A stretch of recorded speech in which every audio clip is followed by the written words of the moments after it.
तो देखो R H incompatibility क्या होता है, इसका मतलब है कि जो मदर है, ठीक है, जो मदर है उसका ब्लड ग्रुप क्या है, आर एच नेगेटिव है, और जो फीटस है वो आर एच पॉजिटिव हो रहा है। ठीक है, तो ये देखा जाता है, इसको आर एच इनकम्पैटिबिलिटी बोला जाता है। अब आर एच क्या होता है, आर एच फैक्टर आरबीसीज में प्रेजेंट होता है। देखो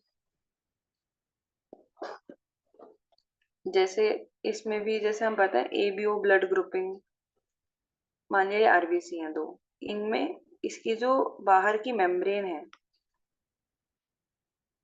इसमें क्या प्रेजेंट होता है, आर एच एंटीजन प्रेजेंट होता है।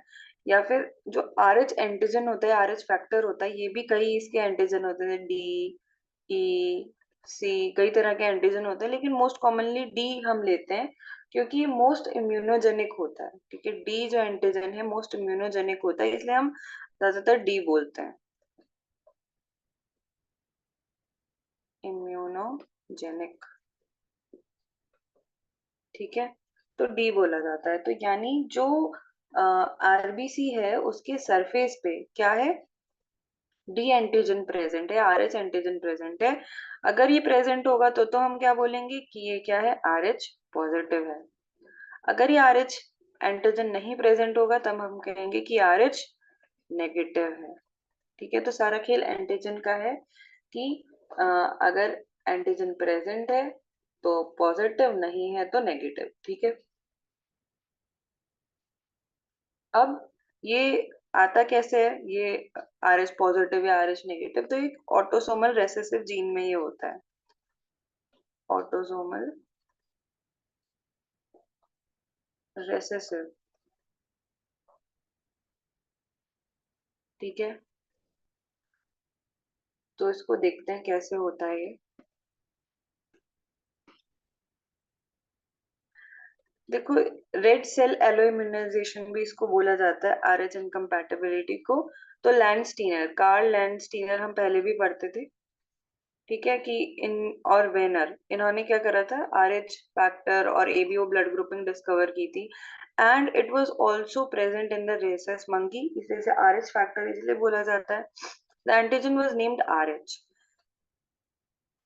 The individual having the antigen is R H positive, and when in whom it is not present it is called RH negative।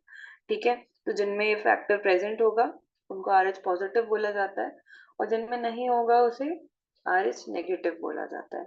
अब इसका जो इंसिडेंस होता है RH आइयो इम्यूनाइजेशन, आइजो इम्यूनाइजेशन का इंसिडेंस,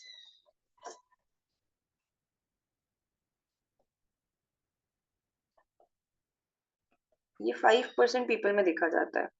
ठीक है, अगर 100 लोग हैं, 100 में से 5 को ये मिलेगा। ठीक है, 100 मदर में से 5 को आर एच इनकम्पैटिबिलिटी देखने को मिलेगी। ठीक है, अब आगे चलते हैं। अब देखो ये कैसे होता है, तो मैंने बताया ऑटोसोमल रेसेसिव फैक्टर है, तो देखो डी डी, यानी जो मदर है उसमें स्मॉल डी मिलेगा। जो रेसेसिव फैक्टर्स होते हैं उनको हम स्मॉल अल्फाबेट से दिखाते हैं, और जो डोमिनेंट कैरेक्टर होते हैं उसे कैपिटल से दिखा रहे हैं। तो देखो जो पॉजिटिव वाला फैक्टर है उसे कैपिटल से दिखा रहे हैं। और देखो अब इसमें दो कंडीशन हो सकती है, मदर तो आर एच नेगेटिव होगी ही होगी, ये पक्का है। ठीक है, दूसरी कंडीशन क्या हो सकती है कि जो फादर है वो हीट्रोजाइगस है, मीन्स उसमें एक कैपिटल डी है एक स्मॉल डी है। या फिर फादर होमोजाइगस है, उसमें दोनों कैपिटल डी है। ठीक है, तो दो कंडीशंस हो सकती हैं। ठीक है, ध्यान से सुनना मैंने क्या बोला, कि मदर तो आर एच नेगेटिव होगी ही होगी। फादर में दो हो सकता है, वो हिट्रोजाइगस हो यानी कैपिटल डी स्मॉल डी हो, और होमोजाइगस हो यानी कैपिटल डी हो। ठीक है, अब क्या होता है, अब जब क्रॉस होता है तो देखो कैपिटल डी स्मॉल डी ये आपस में करेंगे तो क्या होगा, कैपिटल डी स्मॉल डी यानी पॉजिटिव फीटस होगा। अगर हिट्रोजाइगस के साथ क्रॉस हुआ तो क्या होगा, कैपिटल डी स्मॉल डी, और स्मॉल डी भी आ सकता है। ठीक है, तो एक पॉजिटिव एक नेगेटिव। ठीक है, तो अगर हिट्रोजाइगस है तो 50% चांसेस रहते हैं कि क्या हो, एक नेगेटिव हो और एक पॉजिटिव हो। ठीक है, यानी कि 50% चांसेस है कि जो फीटस है वो पॉजिटिव हो जाए, 50% चांसेस हैं कि वो क्या हो जाए, नेगेटिव हो जाए। दूसरा, अगर होमोजाइगस है तो 100% चांसेस है कि पॉजिटिव ही आएगा। ठीक है, इतनी बात समझ आई? रिपीट करना है तो बताओ। आ गई समझ? अदिति, ममता? Yes ma'am. ठीक है। Yes sir. अब देखो, रेड सेल एलो इम्यूनाइजेशन भी इसे बोला जाता है। एलो इम्यूनाइजेशन या iso immunisation is defined as the production of immune bodies in an individual in response to foreign red cell antigen. ठीक है, अब इसमें मोटा मोटा ऐसे समझो कि जो फीमेल है, फीमेल क्या है, आर एच नेगेटिव है, यानी उसमें ये एंटीजन प्रेजेंट नहीं है। ठीक है, आर एच एंटीजन प्रेजेंट नहीं है। अभी अंदर फीटस क्या हुआ, वो आर एच पॉजिटिव आ गया, यानी उसके अंदर ये एंटीजन प्रेजेंट था। ठीक है, उसके अंदर ये एंटीजन प्रेजेंट होगा। अब क्या होता है, जब ये ब्लड की मिक्सिंग होती है, आर एच पॉजिटिव ब्लड की आर एच नेगेटिव ब्लड में मिक्सिंग होती है, तो इसमें जो एंटीजन प्रेजेंट है वो अगर इसके अंदर जाता है तो वो क्या करेगा, एक फॉरेन बॉडी की तरह काम करेगा जिसके अगेंस्ट एंटीबॉडीज बनने लग जाएंगी। तो मदर की बॉडी में इसके अगेंस्ट एंटीबॉडी बनने लग जाती हैं, जो कि एक खतरनाक चीज है। ठीक है, जिसकी वजह से क्या हो सकता है, जो फीटस है उसकी डेथ भी हो सकती है कई बार। ठीक है, तो देखो, derived from another individual of the same species provided the first one lacks the antigen। तो फर्स्ट वन यानी जो मदर है उसमें ये एंटीजन लैक कर रहा है, यानी आरएच नेगेटिव है। It occurs in two stages. अब देखो, टू स्टेजेस में होता है। पहली बार तो अगर ये एक्सपोजर होता है तो ये इसको बोला जाता है सेंसिटाइजेशन, क्योंकि एंटीबॉडीज बनने में टाइम लगता है। ठीक है, तो इसमें जो फर्स्ट प्रेगनेंसी होती है वो तो बच जाती है किसी तरह। और दूसरी प्रेगनेंसी जो होती है, दूसरी टाइम जो होता है, उसे बोलते हैं इम्यूनाइजेशन, यानी अभी एंटीबॉडीज बन चुकी हैं। ठीक है, तो फर्स्ट जब एक्सपोजर होता है इसे सेंसिटाइजेशन बोला जाता है, दूसरे एक्सपोजर को इम्यूनाइजेशन, या तीसरे एक्सपोजर में भी इम्यूनाइजेशन हो जाता है। This is the contrast to ABO groups where there are naturally occurring isoimmune anti and anti-B bodies। ठीक है, तो ABO ब्लड ग्रुपिंग जैसा ही है, बस यहाँ पे हमने RH फैक्टर वाली चीज ले लिया। ठीक है, अब देखो what happen in first pregnancy. तो देखो फर्स्ट प्रेगनेंसी में क्या होता है, कुछ चीजें नोट करोगे।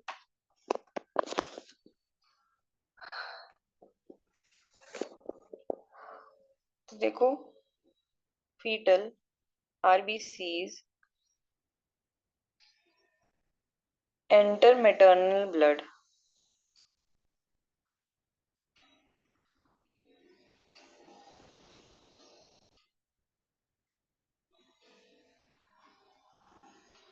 फीटल आरबीसीज फर्स्ट एक्सपोजर पे कहाँ एंटर करती हैं, मैटरनल ब्लड में एंटर करती हैं। कैसे? इसको बोला जाता है फीटो मैटरनल हेमरेज।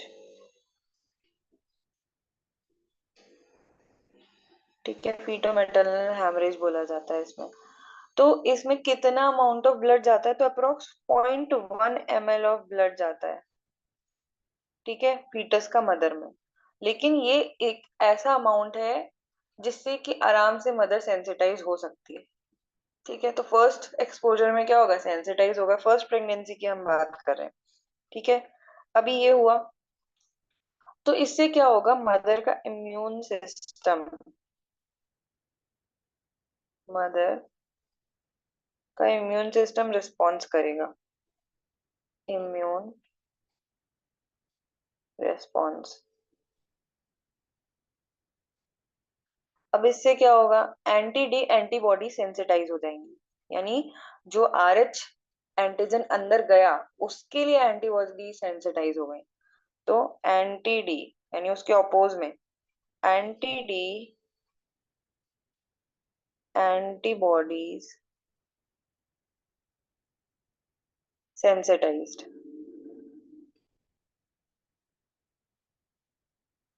ठीक है, और इसमें क्या हो गया, women get sensitised, first process हो चुकी है, विमेन गेट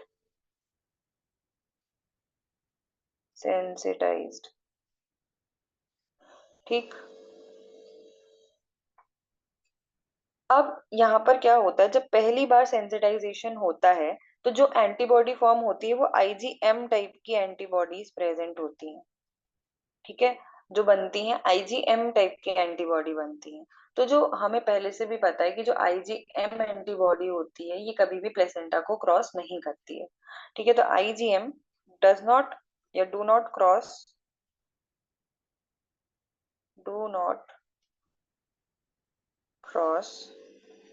प्लेसेंटल बैरियर या placenta.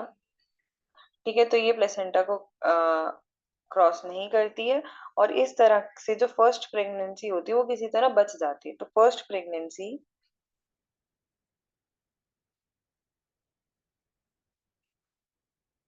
Is usually spared.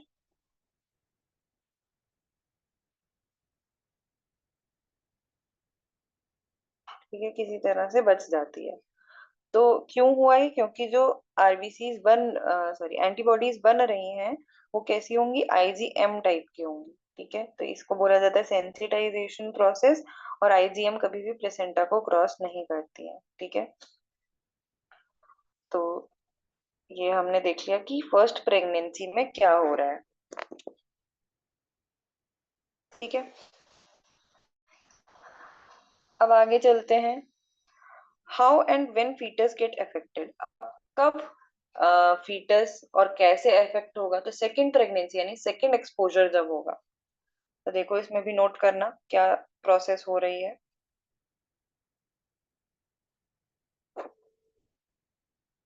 If she is already sensitised.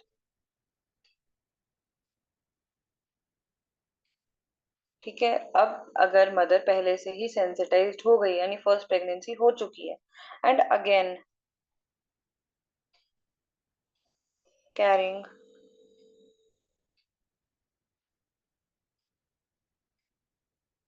RH positive foetus, और फिर से क्या हुई है, जो प्रेगनेंसी हुई है उसमें आरएच पॉजिटिव फीटस है। ठीक।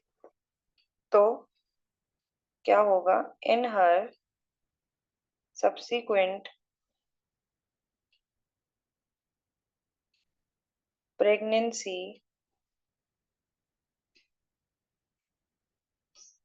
Again maternal exposure. ठीक है। अगेन क्या होगा, मेटर्नल एक्सपोजर होगा टू फीटल आरबीसीज।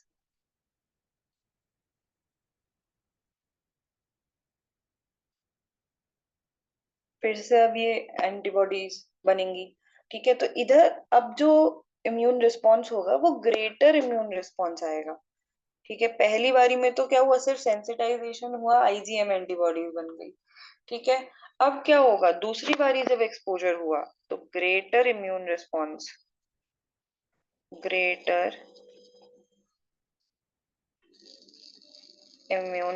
आएगा पहले से ज्यादा। अच्छा। ठीक है। ग्रेटर इम्यून रिस्पॉन्स आएगा। अभी जो एंटीबॉडीज बनेंगी, पहले तो फर्स्ट एक्सपोजर में क्या बनी, आईजीएम एंटीबॉडीज बनी। अभी क्या होगा, अभी जो एंटीबॉडीज बनेंगी वो आईजीजी टाइप होंगी। ठीक है। तो आईजीजी टाइप हमें पता है कि ये प्लेसेंटा को क्रॉस कर जाती है। So can cross placenta. ठीक है। प्लेसेंटा को क्रॉस कर जाती हैं और जिससे क्या होगा,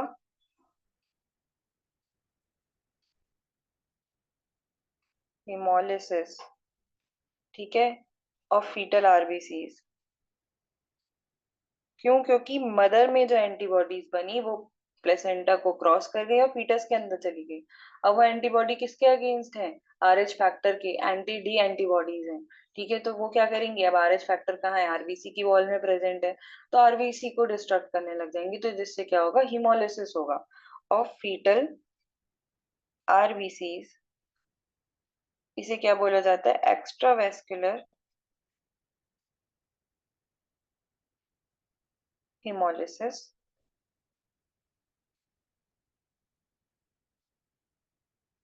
in fetal spleen। ठीक है, ये जो हिमोलिसिस होगा ये बच्चे के अंदर होगा, फीटल स्प्लीन में। और फीटस कैसा हो जाएगा? एनीमिक हो जाएगा।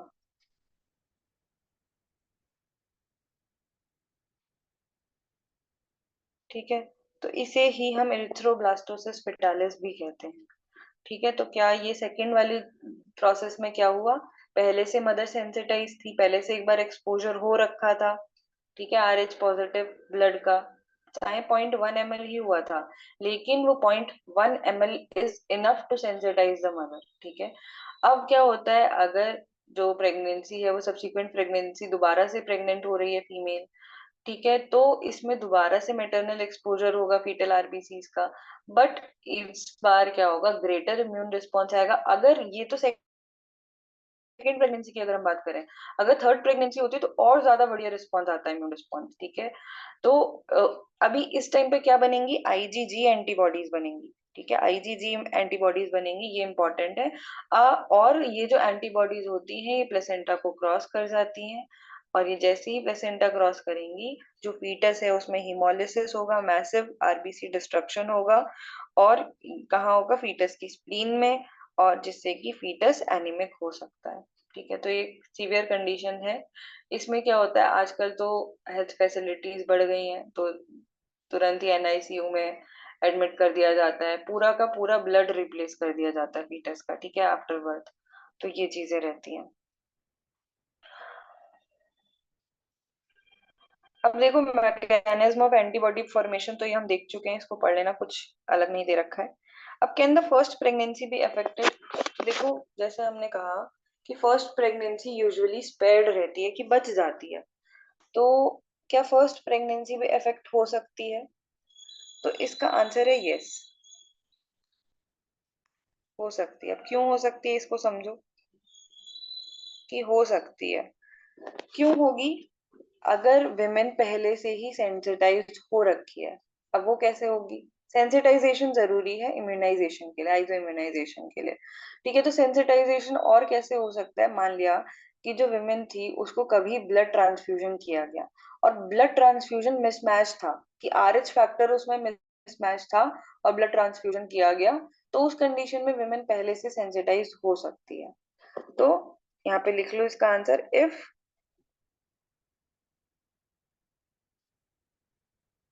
women is already sensitized by mismatched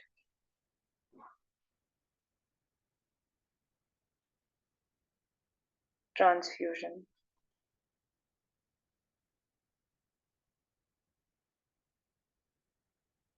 ठीक है, मिसमैच ट्रांसफ्यूजन कभी ब्लड का उससे हुआ होगा, जिसकी वजह से क्या होगी, वो सेंसिटाइज हो गई होगी, इसलिए फर्स्ट प्रेगनेंसी भी खतरनाक हो सकती है। ठीक है, दूसरा, इन केस ऑफ एबॉर्शन, ठीक है, मिस्ड एबॉर्शन के केसेस में हो सकता है कि सेंसिटाइजेशन हो गया हो, उसे प्रेगनेंसी तो हम काउंट नहीं कर रहे क्योंकि एबॉर्शन हो गया है। ठीक है, लेकिन सेंसिटाइजेशन तो हो चुका होगा। तो ऑल्सो इन केस ऑफ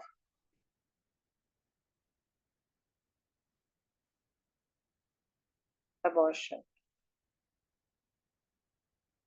ठीक है, फर्स्ट प्रेगनेंसी अफेक्टेड हो सकती है, तो ये हमने देख लिया।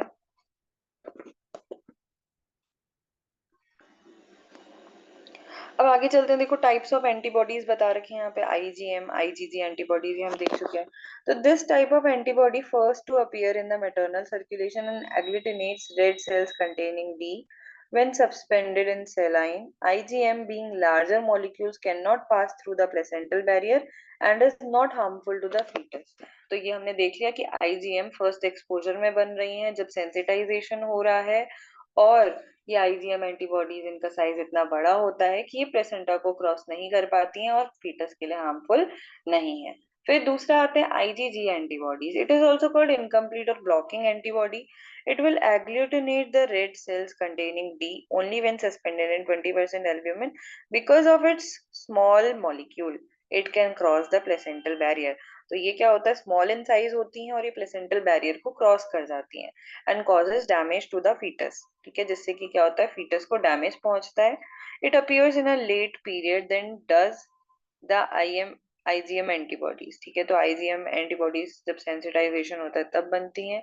जब री एक्सपोजर होता है, जब सब्सिक्वेंट प्रेगनेंसी होती है या फिर सेकेंड प्रेगनेंसी या थर्ड प्रेगनेंसी होती है या फिर सेंसिटाइजेशन के बाद कोई प्रेगनेंसी होती है, तब जाके आईजीजी एंटीबॉडीज बनती है.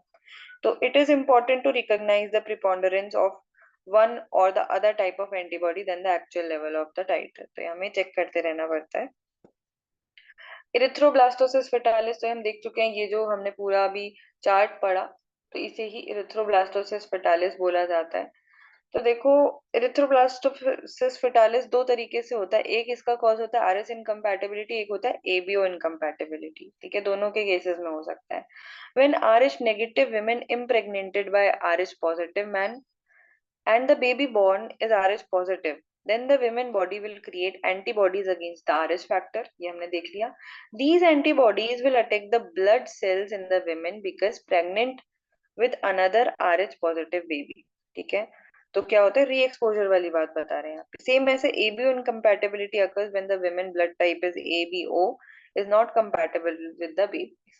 ठीक है, तो ये इस केस में भी हो सकता है कि मदर का कोई ऐसा ब्लड ग्रुप है, ये जैसे ए ब्लड ग्रुप है यानी उसमें ए एंटीजन प्रेजेंट है, और बच्चे का कुछ ऐसा ब्लड ग्रुप है जिसमें ए एंटीजन प्रेजेंट नहीं है, तो उस केस में भी ये आइसोइम्यूनाइजेशन हो सकता है. तो symptoms of erythroblastosis fetalis include, अभी क्या होगा, एनीमिया तो हम देख चुके. दूसरा क्या हो सकता है, स्वोलन पेल जॉन्डिस्ड बेबी हो सकता है. ठीक है, और बच्चे में अगर जॉन्डिस होता है तो ये एक स्टेज होती है कि वो ब्रेन को भी इन्वॉल्व कर लेता है, इसे बोला जाता है कर्निक टेरस. ठीक है, कर्निक टेरस की कंडीशन आ सकती है. हिपैटोस्प्लीनोमेगैली हो सकता है. ठीक है, एनीमिया. हाइड्रोप्स फिटालिस हो सकता है. हाइड्रोप्स फिटालिस मैंने बताया था क्या होता है, बताओ क्या होता है हाइड्रोप्स फिटालिस.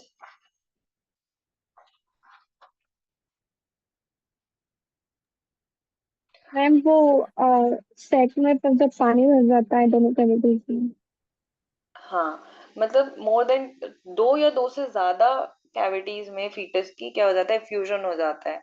मतलब कि वहां पे लिक्विड फिल हो जाता है. मान लिया कि प्लूरल कैविटी में हो गया, पेरिटोनियल कैविटी में हो गया. ठीक है, तो ये देखा जाता है.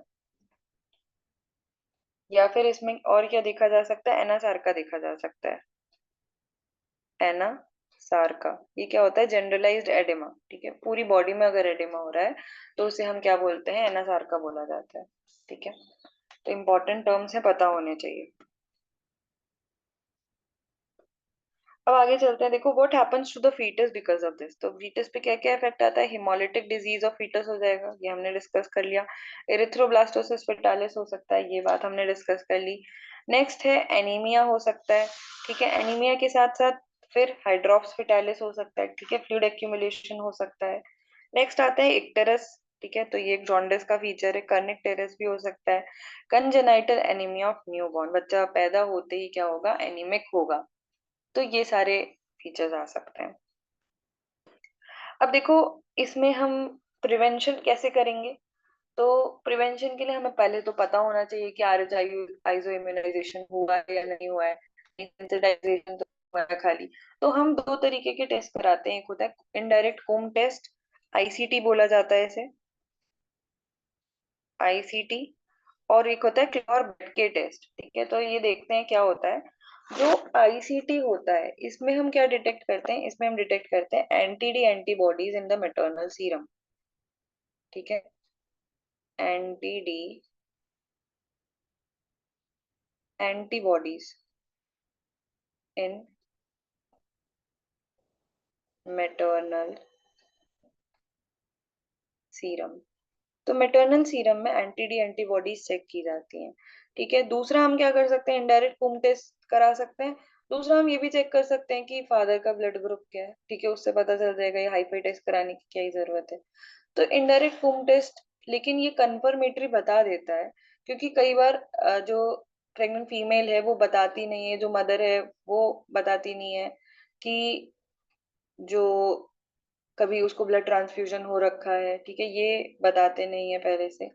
तो इसीलिए क्या होता है कि पता नहीं चल पाता है कि सेंसिटाइजेशन हो रहा है या इम्यूनाइजेशन हो रहा है। तो इस चक्कर में हम आईसीटी करा सकते हैं, इनडायरेक्ट कुम्स टेस्ट कराया जा सकता है। अब देखो क्या होता है, अगर हमने आईसीटी करा लिया मान लिया, तो आईसीटी नेगेटिव आया, यानी मदर क्या है, अभी सेंसिटाइज्ड नहीं है। तो आइडियली क्या करना चाहिए, हमें आईसीटी रिपीट कराना चाहिए हर महीने। लेकिन हम कब रिपीट कराते हैं, हम अप्रोक्स 28 वीक के बाद रिपीट कराते हैं। ठीक है, तो जैसे हमने आईसीटी कराया, आईसीटी क्या आया, नेगेटिव आया, फिर हमने 28 वीक्स बाद फिर रिपीट कराना है, 28 वीक्स बाद फिर रिपीट कराना है, फिर भी आईसीटी नेगेटिव आता है। ठीक है, लेकिन हमें पता है मदर कैसी है, आरएच नेगेटिव है। ठीक है, फिर से आईसीटी नेगेटिव आ रहा है, तो हमें क्या देना है, हमें दे देना है एक एंटी डी का इंजेक्शन। अरे भाई ये क्यों दे रहे हैं आप, पहले से ही एंटी डी एंटीबॉडीज बन रही हैं और हमने एंटी डी एंटीबॉडीज का इंजेक्शन दे दिया। तो इससे एक ऐसा इफेक्ट आता है कि देखो हमने बाहर से एंटी डी एंटीबॉडीज दे दी, ठीक, तो क्या होगा, जो मदर का इम्यून सिस्टम है वो एंटी डी एंटीबॉडीज नहीं बनाएगा। ठीक है, बाहर से हमने पहले से ही दे दी, हमने पहले से इम्यूनाइज कर दिया, तो जो फीटस की आरबीसीज आएंगी, ठीक है, फीटल आरबीसी आएंगी, वो तो डैमेज हो जाएंगी, वो तो ये एंटीबॉडीज उसको डैमेज कर देंगी। लेकिन जो मदर का इम्यून सिस्टम है वो एंटीबॉडीज नहीं बनाएगा। ठीक है, तो इसका ऐसा इफेक्ट आता है, इसलिए हम एंटी डी इंजेक्शन देते हैं। ठीक है, तो अगर 28 वीक्स के बाद भी आईसीटी नेगेटिव आता है तो हमें क्या देना है, एंटी डी का इंजेक्शन दे देना है, और वो ये कितना रहता है, 300 माइक्रोग्राम इंजेक्शन रहता है, आईएम इसे दिया जाता है एट 28 वीक्स, हमें दे देना है। ठीक है, फिर और इसे क्या बोला जाता है, इसे हम routine antenatal anti D prophylaxis भी बोलते हैं, इसको नोट करना इंपॉर्टेंट है, पूछा भी जाता है, routine anti D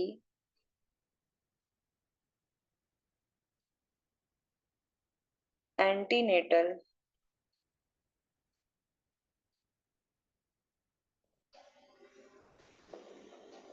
prophylaxis. Prophylaxis का मतलब होता है कि बचाव के तौर पे हम दे रहे हैं। ठीक है, तो रूटीन एंटीडी एंटीनेटल प्रोफाइल एक्सेस के तौर पर हम इसे देते हैं, एंटीडी इंजेक्शन को 300 माइक्रोग्राम आईएम दिया जाता है इंट्रामस्कुलरली एट 28 वीक्स। ठीक है, अब हम 28 वीक्स में ही क्यों दे रहे हैं, तो जो ये 28th वीक होता है ये बहुत ही